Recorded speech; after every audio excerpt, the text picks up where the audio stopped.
When we think about childhood, we remember bright things: the smell of the rain after school, the sound of the radio, and the way that the light looks on the walls before dinner.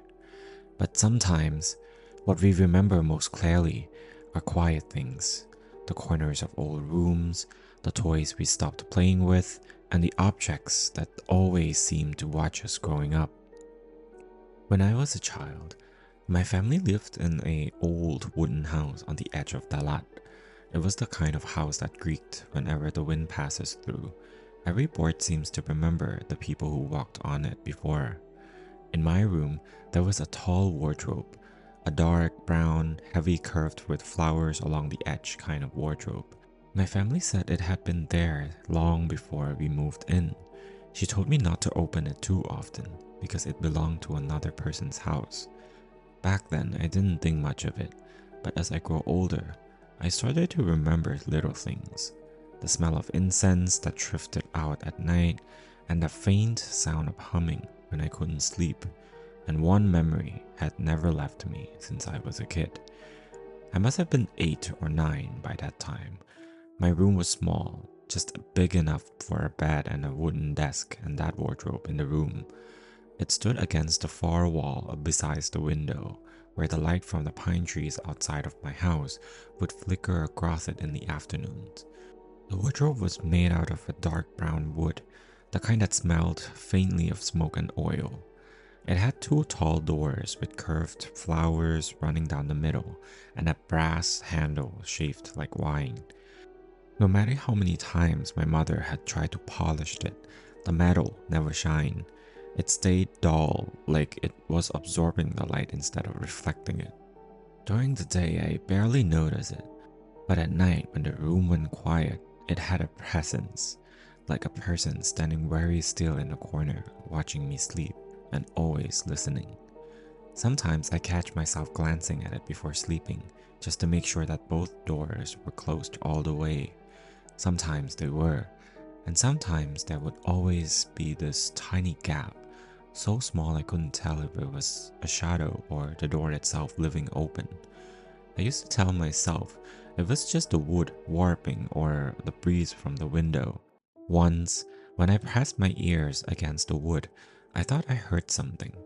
Not a voice, not even a sound I could name, just a faint movement like someone was shifting their weight on the other side. That was when I started to keep my eyes on it a little longer each night before turning off the light. And that's when small things began: fingerprints along the edge, a smell of incense that wasn't ours, and the feeling that the wardrobe was waiting for something that I didn't understand. One evening, my mother was cleaning out the wardrobe. The rainy season had just started, and she said the wood might rot if the inside stayed damp. I sat on the floor, handing her folded clothes one by one. I remember the smell of old fabric filling up the room. Near the back, her hand brushed against something hard. She paused and leaned forward closer, tapping the inner panel with her knuckle. The sound was different there, hollow, like there was another space behind it. She slipped her fingers along the edge, under the edge, and lifted the wood slightly. Something thin was tucked between the panel and the wall. When it slid free, we both saw it was a photograph. It was faded and curled at the corners, printed on that thick paper people used a long time ago. A woman stood beside the same wardrobe. She was wearing a patterned blouse and a long skirt, her hair pulled neatly beside her ears. Her face was clear and her eyes looked strange, not quite meeting the camera. It was as if she was looking past whoever took the picture, towards something behind them. My mother's expression changed for a moment, but she quickly folded the picture and placed it back where it was.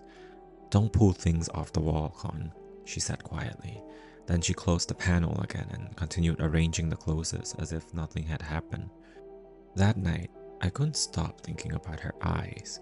When I finally fell asleep, I dreamt of that photograph. Only this time, the woman was no longer standing beside the wardrobe. She was standing inside it, facing me. her hands pressed against the glass that wasn't there.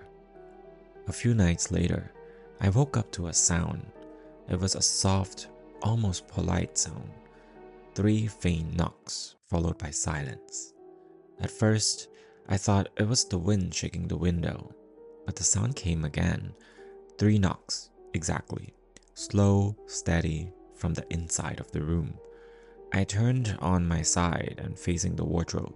Both doors were closed. The moonlight from outside cast a pale reflection across the floor. Then, it happened again. Tap, tap, tap. This time, I was sure it came from the wardrobe. I sat up, holding my breath, waiting for it to stop. Nothing moved. The house was completely quiet except for the sound of the rain beginning to fall outside. After a moment, I whispered for my mom, but my voice came out small, like the air in the room had thickened. When she came in and turned on the light, the knocking had already stopped. She looked around and then she told me I was probably dreaming.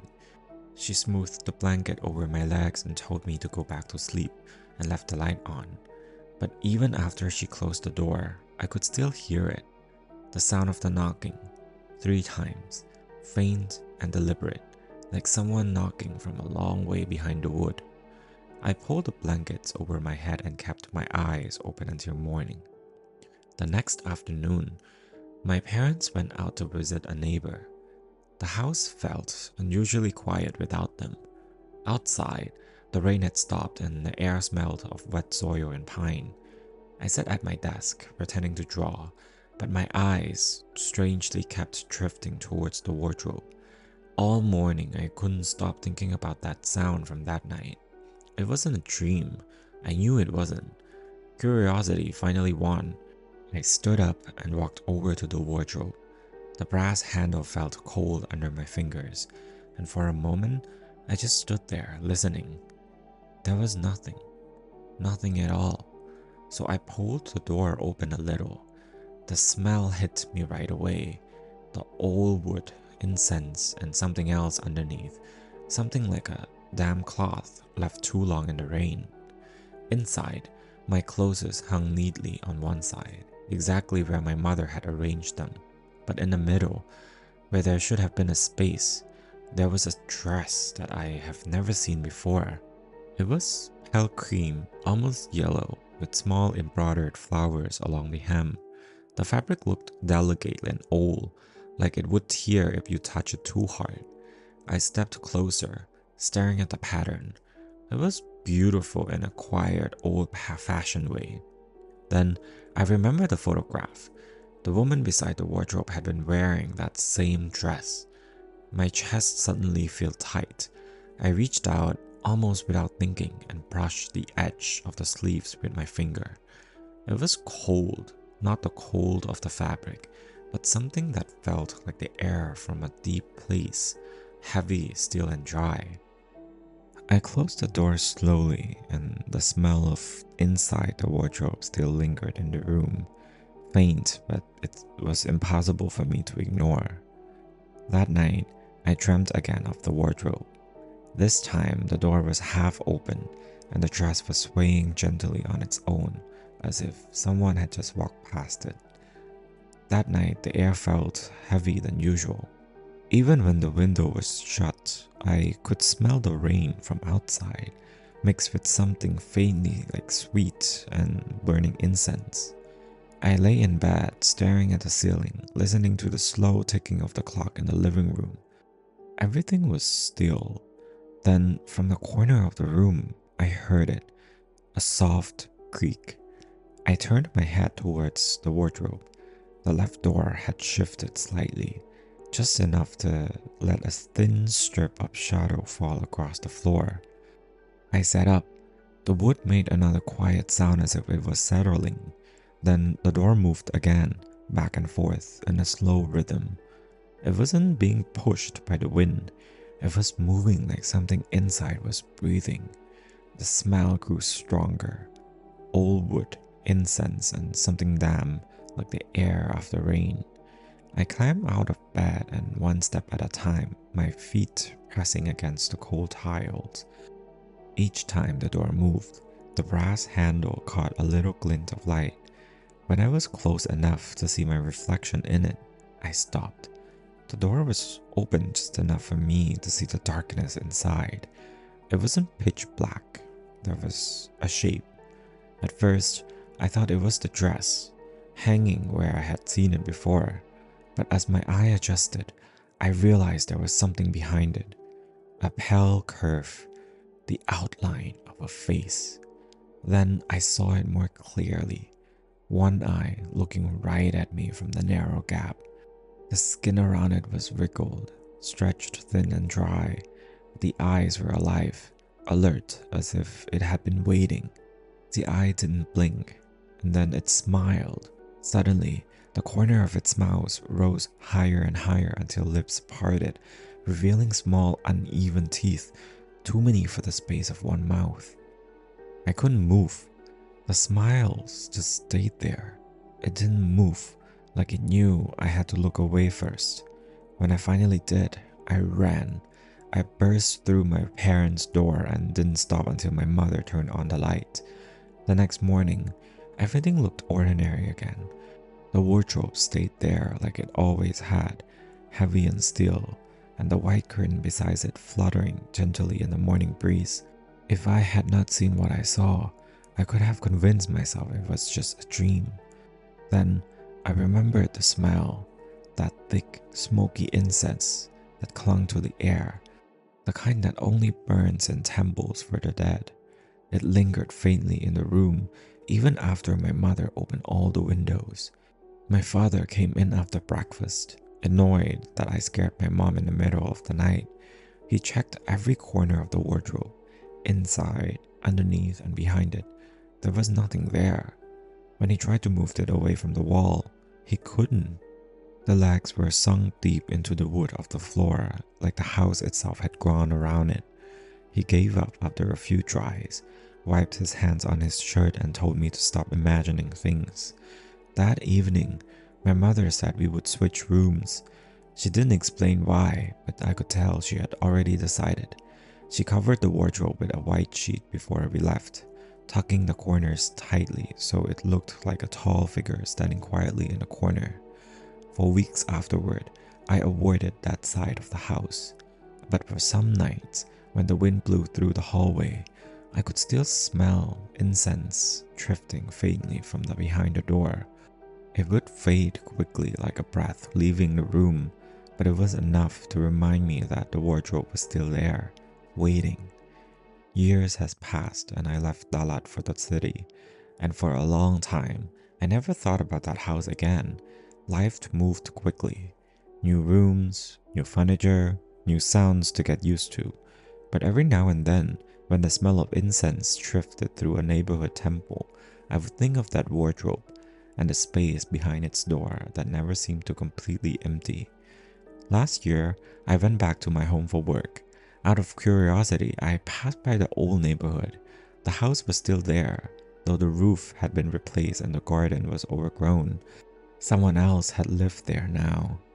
I didn't stop, but later that afternoon, I found myself wandering through the old furniture market near the train station, the one my mother used to visit for repairs. It was nearly closing time and the air smelled of lacquer and dust. In the corner of one stall stood a wardrobe. Its shape was familiar, tall, curved with flowers along the middle and a brass handle still dull and dark. My chest tightened. I asked the shopkeeper where it came from. He said it had been delivered from a house near the lake, part of an estate that had been empty and abandoned for years. He didn't know who it belonged to. I stepped closer and examined the wardrobe and saw a faint scratch along the bottom corner, the same one I used to trace with my finger when I was little. It was the same wardrobe. The doors were closed, but I could feel the air around it, still and heavy, carrying a faint trace of incense. I didn't know why, but I reached out and touched the brass handle. It was warm. The shopkeeper called to me from the other aisles, and I stepped back quickly. As I turned to leave, I noticed something taped to the back panel. A photograph. The same woman standing beside the wardrobe. Her face was clearer now somehow, and her smile was somehow wider than I remembered. It was as if she was looking at me and smiling at me. And that is the end of the story. There are some memories from childhood that never really faded. They stay hidden in small details, a sound, a smell, an object that had once felt ordinary. But as you grow older, you start to realize those memories were not just about what you saw, but also what was quietly watching you back there. For me, that was the wardrobe, the one that stood in a corner of my old room in the lot. And sometimes I wonder if it was really just a piece of furniture. Maybe it was a part of the house, or maybe the house was a part of it. Even now, when I pass by an old shop and caught a faint smell of incense, I think about that moment. The knock, the dress, the eyes behind the door inside the wardrobe. How real it all felt, even after all these years. It's strange that how these objects from our childhood remembers us in ways we don't remember them. Maybe that's why some of them find their way back, turning up in unexpected places, waiting for us to notice them again. And that concludes this story. I hope you guys enjoy, and I will see you all in the next story. Thank you.